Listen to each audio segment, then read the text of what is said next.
In Chapter 10, we looked at the economic revolution in the North and the Northwest. Now let's take a look at the South. The South actually also has its own economic revolution, but it's much, much different from the North. They're going to spread into the Southwest. They're going to get rich on sugar, rice, of course tobacco, which has always been there, and cotton. This is going to fuel an explosion in textiles, not only in the North, but in Europe as well. But the South's development did not lead to a rapid evolution in society as we saw in the North. It actually froze the current order in place. The soil conditions will shift the economic power from the upper to the lower South. The soil in the Chesapeake region, for example, is starting to become exhausted, and it's not really that great for cotton. But the Black Belt, which is represented here by this pink area, this rich black soil in the South, is fantastic for growing cotton. And so the economic power is going to begin to spread down there. The tobacco market also becomes wildly unstable. The price of tobacco will change by many hundreds of a percent from year to year. And so the money moves west. South Carolina, Georgia, and Florida rely on rice, as you can see the green here on the map, which is more stable and more profitable, but can only really be grown on the coast. It takes 9 months to grow and is extremely thirsty. Very few places can support rice. You see down there on the Gulf Coast where New Orleans is in Louisiana, that's sugar country. But sugar requires back-breaking labor, has a long growing time, and has to compete with the Caribbean islands. And this limits the spread of sugar cultivation. Long staple cotton is only possible on the southeastern coast of the country. But the cotton gin, of course, has allowed us now to grow short stapled cotton, which is what's going to dominate that pink area there. Textile mills, not only in New England but Great Britain, demand this cotton.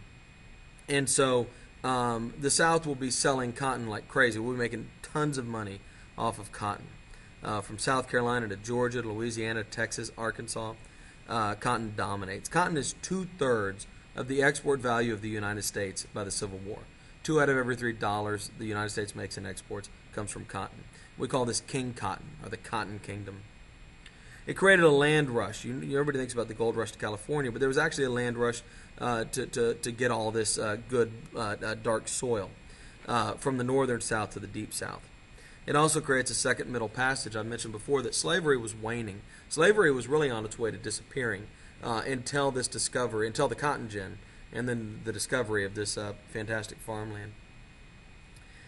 And this is kind of a second Middle Passage. The first Middle Passage, of course, refers to the journey from Africa to the Americas.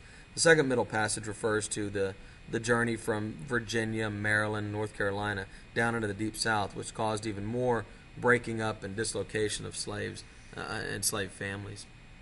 In fact, it is so intense that the African American community will change its marriage vows from "till death do us part" until God sees fit to separate. So their marriages are now predicated on where their slave masters move them. There's not a lot of industry. There's limited textile and flour milling in the Upper South, but by 1860, manufacturing is only 2% of the value of the cotton being produced. It's a very small part of the economy in the South. Southern industry basically exists in support of plantation. You might have a blacksmith who makes stuff for the plantation. It's not really for export or growth. There wasn't really a developed economic system either. What you had were these guys called factors, and they basically played the role of a bank. They would loan money, they would sell seed to farmers, and they would buy the cotton from the plantation owner, and then they would be the ones who would go and sell it to the north or to Europe. And so the factors were extremely important. They would come around a couple of times a year. At harvest time, they would come buy all your cotton from you, and then they would transport it off and sell it wherever it ended up.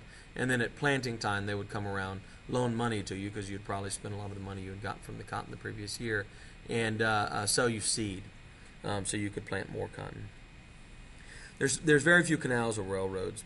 The rivers were how the crop were brought to market. Of course, the rivers only went one way, so this was great for getting crops from your plantation to the port, but it didn't do much good in terms of getting goods back to you. Some Southerners were concerned about a dependence on northern manufacturing and professionals.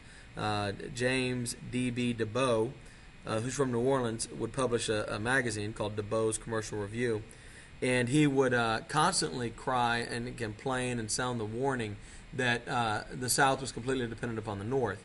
And ultimately the South could not resist the North. He turned out to be right, of course. But ironically, his magazine was filled with advertisements from northern manufacturers, and even more painful, had to be sent north to be printed because there wasn't a printing press that could handle it in the South. So it kind of proved his point, didn't it? The North and the South are going to develop differently in all kinds of different ways. So let's ask why. Well, the North turned industrial as their farms became less and less profitable. But if you're growing cotton, your farm doesn't really become less and less profitable. It, in fact, becomes more profitable. So there is no idea that it's time to leave the farm and go into the city because there's no place for you here anymore. The farms, the large plantation owners anyway, were just getting richer and richer. There was no capital in the South that could be spent on industry. Any capital that a plantation owner had would immediately be sunk into slaves. So you did not have money lying around. Your wealth was in the form of slaves. Well, you can't open up a factory with slaves. I mean, you can use them to work, but you need the money to build the factory. And so there weren't, when I say capital, I mean cash. There weren't reservoirs of cash in the South that allowed this. Some have theorized that the South was hot and humid with long summers. And so factories with no windows and no air conditioning were impractical. People would have died. And so some have argued that, again, we get back to this geography thing, this weather thing. Others have argued that Southerners had a culture that valued leisure, and they saw wealth as land ownership, not piles of money. And there was an idea in the South, it's argued, that wealthy people should not work. Now, wealthy people actually worked a lot, but they worked in a supervisory capacity. This is actually very difficult. If you don't believe me, go read a biography of George Washington. But in their minds, that wasn't really work. But opening a factory would have been work and would have seen ungentlemanly. Southerners did seem to see themselves as something like the lords and ladies of England. They lived off the land and did not grub for money. They did not enter into commercial enterprise, which goes back to European attitudes. If you think about the kings and the guys who lived in the castles and controlled all the land, they considered merchant work beneath them. And there was definitely an attitude of that among the wealthy in the South.